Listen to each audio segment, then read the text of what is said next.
Prime time में हम बात करेंगे। सुधीर कृष्ण जी हैं, पूर्व शहरी विकास मंत्रालय के पूर्व सचिव रहे हैं। प्रोफेसर गीतम तिवारी हैं, department of civil engineering IIT Delhi, और आप परिवहन के मामलों पर लिखती पढ़ती रहती हैं, दिल्ली में काफ़ी सक्रिय हैं। अमित भट्ट हैं, स्ट्रेटजी हेड हैं आप urban transport embark India. Harmeet Singh Sindhu अभी थोड़ी देर में आ जाएंगे। अराइव सेफ हैं, सेफ एक संस्था है, उसके प्रेसिडेंट हैं।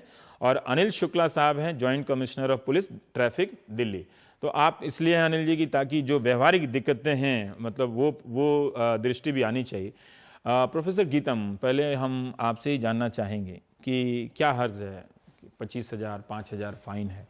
लोग तो शायद इसी का इंतज़ार कर रहे थे कि हमारे कानून बहुत लचर हैं, अभी आएंगे तो ठीक होगा। देखिए, जो आपने 2-3 बातें कही शुरू में, मैं उससे बिल्कुल सहमत हूँ कि अगर हमारा मकसद है एक्सीडेंट्स को कम करना, तो उस मकसद के लिए हम इतनी ज़्यादा पेनल्टी कर दें कि इसका दूसरा असर भी हो सकता है। अगर हम, जैसे आपने बताया कि जो हम 5,000, 25,000 और 10,000 की बात कर रहे हैं नियम तोड़ने के लिए, तो वो ड्राइवर्स की सैलरी से भी ज़्यादा है। अगर वो ड्राइवर की सैलरी से भी ज़्यादा है तो इसका असर एक ये हो सकता है कि फिर ड्राइवर रिपोर्ट ही ना करे या उसको कम पैसों में देकर और वहाँ से निकल जाए। तो इसका असर सिर्फ मतलब इंस्टेड ऑफ डिटरेंट एक ये हो सकता है कि हमारी अंडर रिपोर्टिंग बढ़ जाएगी। और वो अगर तो अभी भी होगी शायद, वो तो अभी भी होगी, हाँ। लेकिन उसमें और बढ़ने की आशंका होगी। अभी भी अगर आप इनसे मिस्टर अनिल शुक्ला से पूछिए कि हमारे दिल्ली में भी 30 से 40% जो है वो हिट एंड रन एक्सीडेंट्स होते हैं, जिनके बारे में हमें कुछ पता ही नहीं होता है। तो अगर हमारा मकसद है एक्सीडेंट्स को कम करना, सिर्फ सख्त कानून और उसमें भी पेनल्टीज बढ़ाने से हम वो मकसद नहीं एक बात मैं थोड़ा सा दर्शकों को बता देना चाहता हूं कि इस ड्राफ्ट में और भी पहलू हैं कि हम नियामक बनाएंगे और बहुत तरह के इलेक्ट्रॉनिक या टेक्निकल चीजें करेंगे, लेकिन मैंने अपनी सुविधा से सिर्फ उसका एक छोटा सा हिस्सा, जो बड़ा सा हिस्सा है वह भी लेकिन जुर्माना वाला, वो चुना है कि अगर उन जानकारियों के संदर्भ में ये कहें तो क्यों नहीं ये काम करेगा। तो इसमें यही 2 बातें जो हमने जो किसी भी और देश में, जैसे 2-3 देशों के एग्जाम्पल्स हैं हमारे पास। लीबिया में जब गद्दाफी थे वहां पर, तो उन्होंने बहुत सख्त कानून बनाया। उनका तो इतना सख्त कानून था कि अगर किसी की मौत हो गई है तो उस ड्राइवर को भी फिर उसके जिसकी मौत हुई है उसके परिवार वाले बताएंगे कि इसके साथ क्या किया जाना चाहिए। और इसी तरह का बहुत सख्त कानून एक बार इंडोनेशिया में किया गया जब सुहार्तो थे वहां पर। दोनों जगह ये देखा गया कि जो रिपोर्टिंग ऑफ एक्सीडेंट्स था वो बहुत कम हो गया। उसमें हुआ ये कि जो कानून इम्प्लीमेंट करते हैं, जैसे जो पुलिस जो पकड़ रही है लोगों को, उनकी सिंपैथी फिर हो जाती है जो लोग कानून का वायलेशन कर रहे हैं। ठीक है। तो इससे जो हमारा मकसद है वो हासिल करने की जगह हम उल्टा, मतलब अंडर रिपोर्टिंग से हमारे आंकड़े गड़बड़ हो गए, तो और हमारे पास नंबर्स की कमी आ गई कि फिर हम क्या करें, स्ट्रैटेजी किस पे डिजाइन करें। 25,000 ज्यादा है या कम है, 10,000 ज्यादा है या कम है। 2,500 हेलमेट ना पहनने पे एक बाइक वाले से अगर सड़क पे उसका चालान काट दे, 2,500 ले लें। हमें ये देखना है वो जो कमाता 10,000 है तो हमें ये देखना है कि तरफ भी संवेदनशील होना चाहिए। जो जिंदा है ना जी, जो जिंदा है और जिसको चोट लगी उसके बारे में भी सोचना होगा, क्योंकि हमें दूसरे के जीवन की, दूसरे की सेफ्टी का बहुत ध्यान रखने की ज़रूरत है। ठीक है। और हम एक तरह से समाज में इतने सेल्फ सेंटर्ड होते जा रहे हैं, जो हम बाहर दिखाते हैं कि सड़क पे हम चलेंगे तो सड़क हमारी है, हर एक आदमी यील्ड कर जाए, जिसकी जितनी पावरफुल गाड़ी है वो रोड उसकी उतनी ज़्यादा है, और जो कमज़ोर है यानी कि साइकिल पर जा रहा है या पैदल जा रहा है उसका तो आप बड़ी गाड़ी वालों से बड़ा जुर्माना लीजिए। आप फिर मोटरसाइकिल वाले से अगर आप 2,500 रुपया जुर्माना लेंगे तो मेरे ख्याल से ये जाती नहीं है क्या? ये दूसरा मैं समझना चाहता हूँ। देखिए, मैं इस बात को भी नहीं ध्यान से हटाना चाहता। ये हम ही आप हैं कि जो हम सरकार पर हमेशा दबाव बनाते रहते हैं कि भाई कुछ कीजिए, आपकी सड़कें बहुत लापरवाह हैं, हम और आप भी लापरवाह हैं अलग अलग तरीकों से, अलग अलग मौकों पर, है ना। लेकिन फिर भी 2,500, 5,000, 10,000, 25,000 इस तरह का जुर्माना ये इसके एक तरफ कहाँ से वकील लाएगा? एक तरफ हम 2,500, 10,000 रुपए रखते हैं, दूसरी तरफ दूसरी पार्टी के जीवन का वैल्यू रखते हैं। हमें क्या लगता है कि जिसको जो इस दुर्घटना का शिकार बन सकता है उसके जीवन की क्या कीमत है, उसके जो उसको चोट लगी उसके परिवार को कितना नुकसान होगा, क्या हम इसको भूल सकते हैं? सुधीर जी, एक हिस्सा मैंने अलग किया, मौत वाला हिस्सा और दुर्घटना वाला। मैं कह रहा हूं आप सीट बेल्ट नहीं पहने, 5,000 रुपए उसकी फाइन। आप दोबारा नहीं पहनते हैं तो किसी और मामले में आप रेड लाइट क्रॉस करते तो 10,000 रुपए की फाइन। ऐसा क्यों है? ये क्या, इससे आप क्या हासिल करते हैं? सीट बेल्ट भी सेफ्टी का ही एक अंग है। सीट बेल्ट पहनना सेफ्टी का अंग है। और देखिए, जब हम कहते हैं कि जो ट्रैफिक लॉज को वायलेट करे उसके ऊपर हमें कुछ कार्रवाई करनी चाहिए, तो कार्रवाई तीन तरह की हो सकती है। एक तो ये कि उसको हम कैपिटल पनिशमेंट किसी तरह का दें कि जेल जाएगा काफ़ी ज़्यादा समय तक के लिए, और दूसरा ये है कि उसको फाइन करें, और तीसरा ये है कि उसको लेक्चर दें।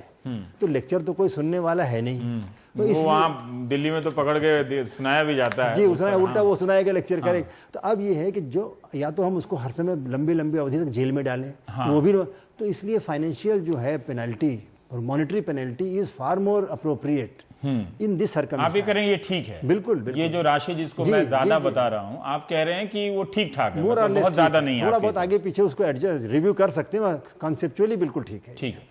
अनिल जी, मैं आपके पास आना चाहता हूं कि आपके अब से एक वॉशिंगटन पोस्ट वाली कहानी मैंने बताई कि किस तरह से फाइन ज़्यादा होने से, मुझे नहीं मालूम कि बहुत ज़्यादा जुर्माना की राशि बढ़ा देने से अमेरिका में ट्रैफिक का जो वायलेशन है, उल्लंघन है नियमों का, वो बिल्कुल समाप्त हो गया होगा, या समाप्त नहीं, कम से कमतर हो गया होगा उनके गाड़ियों के अनुपात के प्रतिशत में। ठीक है, तो वो उदाहरण दे रहा था। मेरी चिंता का केंद्र है कि बहुत सारे सामान्य जन इतना ज़्यादा पैसा नहीं दे पाएंगे फाइन के मामले में, और 2 बार 3 बार में आप लाइसेंस रद्द करेंगे, उनकी गाड़ियां छीन ली जाएंगी। हो सकता है कि ये एक तरीका हो, पर मुझे लगता है कि इसमें कोई समस्या है। एक, जब गीतम जी और सुधीर कृष्ण जवाब दे रहे थे तो कई लोगों ने कहा कि इससे पुलिस वालों की चांदी हो जाएगी। ये दोनों बातें मैं आपके सामने रखता हूं, और मैं चाहता हूं कि आप जो आपकी व्यवहारिक दिक्कतें हैं और जो आपको लगता है व्यवहारिक रूप से पुलिसिंग करते वक्त, उसको ध्यान में अगर आप बोले तो ज़्यादा अच्छा रहेगा। देखिए, जहाँ तक ये लगता है कि ये बहुत ज़्यादा है जो प्रपोज्ड फाइन्स हैं या पेनल्टीज़ हैं, इसमें मैं ये कहना चाहता हूँ कि जो प्रपोज फाइन है ये एक डेटरेंट वैल्यू तो देते हैं। अगर आप देखें कि अभी 100 रुपया बेसिक जुर्माना है, वह जुर्माना हर लिहाज से बहुत कम है। 1988 में जब ये 100 रुपया लागू किया गया था तो 26 साल के बाद रिवीजन हो रहा है, और जो भी अब रिवीजन होगा वो भी आने वाले 20-25 साल के बाद ही होगा। तो इसको मद्देनजर रखते हुए एक डेटरेंट वैल्यू देना तो जरूरी है ही। जहां तक ये बात है कि पुलिस वाले इसके बीच में उनकी चांदी हो जाएगी, तो मैं ये कहना चाहता हूं कि इसमें सिर्फ चालान जो है पुलिस के कांटेक्ट से ही नहीं होंगे। जो प्रोविजन है कि इसमें सीसीटीवी कैमरास लगेंगे। दिल्ली में हम लोग रोज करीब 12 से 15 हजार चालान करते हैं, पर मैं आपको बताना चाहता हूं कि इसकी जो संख्या है करीब 3 से 5 लाख हो सकती है रोज, अगर हम कैमरास लगा दें तो। और जब कैमरा लगेंगे तो उसमें पुलिस का हस्तक्षेप खत्म हो जाएगा, क्योंकि उसमें एक फेयर और ट्रांसपेरेंट सिस्टम निकल के आएगा, जिसे हम कॉन्टैक्टलेस सिस्टम कहते हैं, जिसकी एविडेंशियरी वैल्यू होगा। कोर्ट में जाएंगे, कोर्ट में बताएंगे कि इन्होंने इस जगह पर इस समय पर ये वीडियो बताता है कि इन्होंने लेन जंप की है, या इन्होंने लाल बत्ती पार की है, या ओवर स्पीड किया है। तो ये कहना कि सिर्फ लॉ बनाने को इसलिए रोक देना चाहिए कि इसकी वजह से और कुछ हो सकता है, मैं यहाँ पर यह भी आग्रह करना चाहता हूँ कि अगर इसमें पुलिस कहीं से किसी भी वजह से पाई जाती है कि वो मॉनेटरी कंसिडरेशन या किसी और वजह से किसी को छोड़ रही है, तो उनके ऊपर सख्त विजिलेंस होना चाहिए, उनकी नौकरी पे बनानी चाहिए, पर डेटरेंट फाइन होना आवश्यक है मेरे निगाह में। ठीक है, इसमें एक और सवाल है कि आप कह रहे हैं कि ठीक है सीसीटीवी आप लगा देंगे, एक गाड़ी रेड लाइट क्रॉस कर रही है उस पर 5,000 रुपये का फाइन लगा देंगे तो शायद अगली बार से नहीं हो, लेकिन बहुत सारी जो सड़कों की डिज़ाइन का मसला हो जाता है, पीछे से कोई गाड़ी इतनी रफ्तार से आ रही होती है, बहुत सारी परिस्थितियां होती हैं कि आप उन परिस्थितियों के कारण भी जम कर जाते हैं और आपसे होता है, आपसे वो कायदा टूट जाता है जो नहीं टूटना चाहिए। वैसी परिस्थितियों में भी इतना ज़्यादा मुकदमेबाजी आप इसको बढ़ा रहे हैं कि 10,000 रुपये को कोई चुनौती देने के लिए हर किसी को एक वकील चाहिए होगा अगर वो इसको दावा करे तो। वो कहाँ तक इसको ले जाएगा। मैं ये जानना चाहता हूँ कि फाइन सिस्टम जो है वो देखने समझने में आप लोगों की बात से मैं सहमत हूँ और लग भी रहा है कि शायद आप इसको रोज डील करते हैं तो ये एक अच्छा तरीका हो सकता है, लेकिन कोई आदमी 10,000 20,000 रुपया फाइन दे कर अगर वो उसको चुनौती भी देना चाहे तो इतना आसान होगा क्या उसके लिए? नहीं, ये बात सही है कि ये फाइन शायद आने वाले समय में, जैसे कृष्णा साहब ने कहा, कि इसका रिवीजन या मॉडरेशन हो सकता है, पर जो भी फाइन होगा उसकी एक डेटरेंट वैल्यू तो होनी आवश्यक है। होता क्या है कि करीब 50% लोग जब इसका उल्लंघन करते हैं तो उनको बुक करना भी बहुत बड़ी समस्या होती है। होगा इसमें यह कि जैसे ही डेटरेंट फाइन आएगा तो कंप्लायंस बढ़ जाएगा अपने आप। तो आप देखेंगे कि जो लाल बत्ती जंप करने वाले जो लोग जो वैसे ही जंप कर जाते थे, अब वो लाइन में चलेंगे, वो रुकेंगे सिग्नल के ऊपर, पेडेस्ट्रियन को जगह देंगे, स्टॉप लाइन का वायलेशन नहीं करेंगे। तो ये उन लोगों के लिए होगा जो भीड़ से अलग होके जंप करते हैं, और आने वाले समय में जो जंप नहीं करेंगे उनके ऊपर ये बात नहीं लागू होगी। तो ये एक्सेप्शनल केसेस के बीच में एम्प्लॉय होगा, रेगुलर केसेस में नहीं होगा। ठीक। अमित, आई थिंक दो चीज़ें इसमें समझनी जरूरी है। एक, शुक्ला जी ने कहा कि हमारा बेस फाइन जो 100 रुपए का है ये 1988 में डिसाइड हुआ था, ठीक है, और अब हम 2014 में उसको चेंज करने की बात कर रहे हैं। तो हमें 26 साल लग गए इसको रिवाइज करने में, जो पहले होना चाहिए था। दूसरा, शुक्ला जी ने ये कहा कि ये शायद एक लॉन्ग टर्म प्लानिंग है कि बिकॉज ये एक्ट हर साल या हर 5 साल पे रिवाइज नहीं होता, काफी टाइम लगता है। या हो सकता है पहले किसने बनाया था इस तरह का एक्ट, अब इस 3 महीने में अगर एक्ट बन सकता है तो 2 साल बाद मान के चलते हैं, 2 साल बाद इसका रिवीजन हो सकता है फिर भी। तो बेसिकली ये है कि एक डिटरेंट वैल्यू होनी चाहिए, वो तो हम सब लोग मान रहे हैं। दूसरा है कि क्या क्वांटम होना चाहिए। तो एक तो ये है कि क्या क्वांटम आज की डेट में सही है, जो जैसा कि आप सवाल पूछे, आपको लगता है कि सही है? मुझे लग रहा है कि इसको हमको देखना चाहिए पूरे भारतीय परिप्रेक्ष्य में।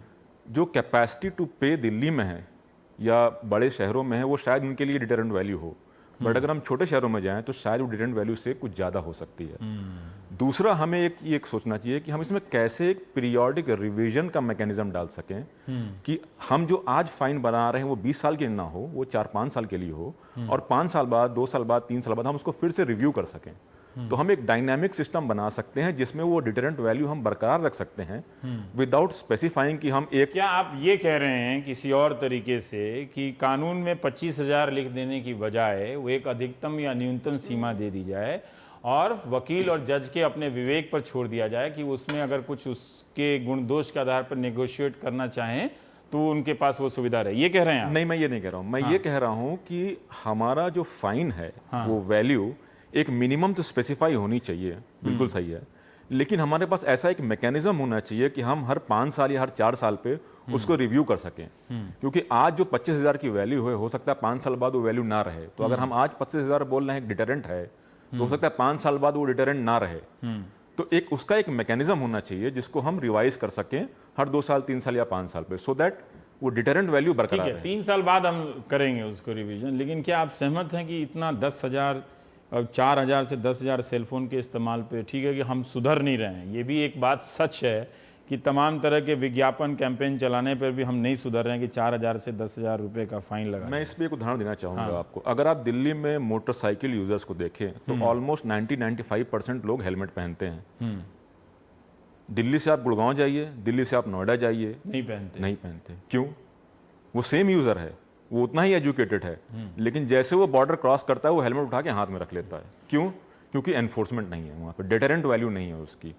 एक बात यह है। दूसरा, वैल्यू के अलावा हमको यह भी देखना है कि हम फाइन कितना, प्रोबेबिलिटी क्या है हमारी एक फाइन पकड़ने की। For example drunk and driving, कितनी एक क्या प्रोबेबिलिटी है अगर मैं यहां से कहीं से ड्रिंक करके जा रहा हूं तो मैं पकड़ा जाऊंगा। तो I think the probability to be caught वो बढ़ जाएगी। तो ऑटोमेटिकली कंप्लायंस भी बढ़ जाएगा। क्योंकि कई बार है कि हम सोचते नहीं, हमको लगता है कि हमको तो कोई पकड़ेगा नहीं, तो हम ट्रैफिक वायलेट करते रहते हैं। हरमीत सिंह सिद्धू साहब, आप चंडीगढ़ से हैं और काफ़ी काम करते रहते हैं वहाँ ट्रैफिक नियमों को लेकर। मैं अभी पहले दौर में ये आप सबसे जान लेना चाहता हूँ कि आपकी कोई राय है कि ये बड़ा अच्छा हुआ है कि 25,000 75,000 फाइन दिया गया है। एक और फाइन, रोड एक्सीडेंट का भी फाइन काफ़ी बढ़ाया गया कि वो जुर्माना, तो वो खैर वो इस बहस के दायरे में नहीं है। लेकिन इन सब जो डेली के जो ऑफेंसेस हैं और हार्मलेस हैं एक तरह से, लेकिन इसकी वजह से किसी और की जान जा सकती है। शराब पीकर गाड़ी चलाइए तो 50,000 रुपये फाइन है ना। मुझे नहीं मालूम कि ट्रक का ड्राइवर किन परिस्थितियों में गाड़ी में चल रहा है, और अगर आप दोबारा ट्रैफिक लाइट जंप करें तो 10,000 से 15,000 रुपए की फाइन।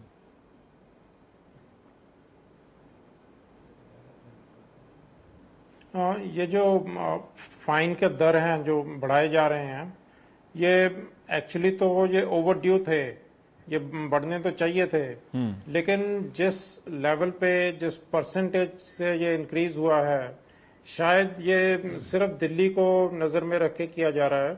सारे देश की अगर हम सिचुएशन देखें और अपनी पॉकेट देखें जो ऑफेंडर्स होंगे, तो शायद वो एक ऐसे फाइनेंशियल ट्रैप में फंस जाएंगे कि वो अमाउंट कभी पे ही नहीं कर सकेंगे। तो उस सिचुएशंस में हम क्या करेंगे, ये एक विचार का मुद्दा है, इसके बारे में अलग से सोचना पड़ेगा। क्या आप इस बात से सहमत नहीं है कि इसी डर से जो सोशल सर्विस करनी पड़ती है? अनिल शुक्ला ने जो कहा कि इसी डर से बहुत सारे लोग सुधर जाएंगे, मतलब वो लापरवाही नहीं करेंगे क्योंकि वो पैसा नहीं दे पाएंगे। ये एक डर तो रहेगा, क्योंकि अब तो इतना अमाउंट, आज ही हम सब लोग इस चीज के बारे में सोच रहे हैं, अभी ये लागू नहीं हुआ, लेकिन हमें आज से ही इस चीज का डर हमारे जहन में आ गया है।